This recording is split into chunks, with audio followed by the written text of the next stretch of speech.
Everyone, welcome back to my YouTube channel. পুনৰ এটা আন এটি ভিডিঅ' সৈতে আপোনালোক সকলোকে স্বাগতম জনাইছোঁ মোৰ YouTube চেনেলটোলৈ আৰু আজি ব্লগটো বলক তেলে ষ্টাৰ্ট কৰোঁ। আজি ব্লগটো হ'ব আমাৰ ঘৰৰ ওচৰতে ভাগৱত পাঠ হৈছে, সো আমি তালৈকে যাম। আপোনালোকক যিমান পাৰোঁ দেখাবলৈ ট্ৰাই কৰিম। মৰ্ণিঙতে যাব লাগিছিল, কিন্তু আমাৰ মা স্কুলত ডিউটি আছিল যিহেতু আৰু ইলেকশ্যনৰ সময়ত বেছি ডিউটি পৰি গ'ল। সো এতিয়া 4টা বাজিবলৈ নাই বজা মানে আৰু বাজিব লাহেকৈ, তেতিয়া যাম আৰু লাহেকৈ 4টা বজাত। বলক আজি ব্লগটো ষ্টাৰ্ট কৰোঁ। ৰেডি আমি সকলোৱে, পাপা ওলাই আছে, যাম আৰু লাহে ধীৰে। চাই থাকক, ভিডিঅ'টো স্কিপ নকৰিব। আমি পাই গ'লো।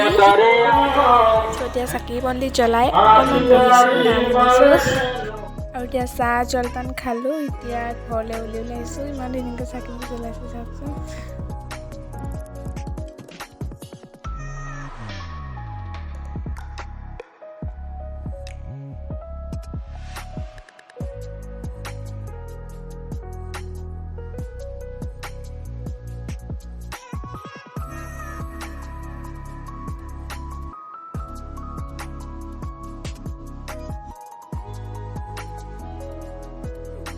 এতিয়া ঘৰ আহি পাই গ'লো। বিৰাট ভাগৰ লাগিছে, মানে বহুত ভাল লাগিলে কিন্তু তালৈ গৈ। এতিয়া মই ভিডিঅ'টো এণ্ড কৰিম, কিন্তু অলপমান আছে, চাই থাকক ভিডিঅ'টো একেলগে কিমানকণ থাকে আৰু। এতিয়া ফ্ৰেছ হ'লোঁ, বহুত ভাগৰ লাগিছিলে, বহুত ভাল লাগিলে আৰু এতিয়া ভিডিঅ'টো এণ্ড কৰি ইয়াতেই। যদি ভাল লাগিলে চাই ভিডিঅ'টো, তেতিয়াহ'লে লাইক, কমেণ্ট, শ্বেয়াৰ, ছাবস্ক্ৰাইব কৰিব নাপাহৰিব আৰু মোৰ চেনেলটো যদি প্ৰথমবাৰৰ পৰা চাইছে তেতিয়াহ'লে প্লিজ ছাবস্ক্ৰাইব কৰি থৈ যাব। তো আজিলৈ আহিছোঁ, বাই বাই।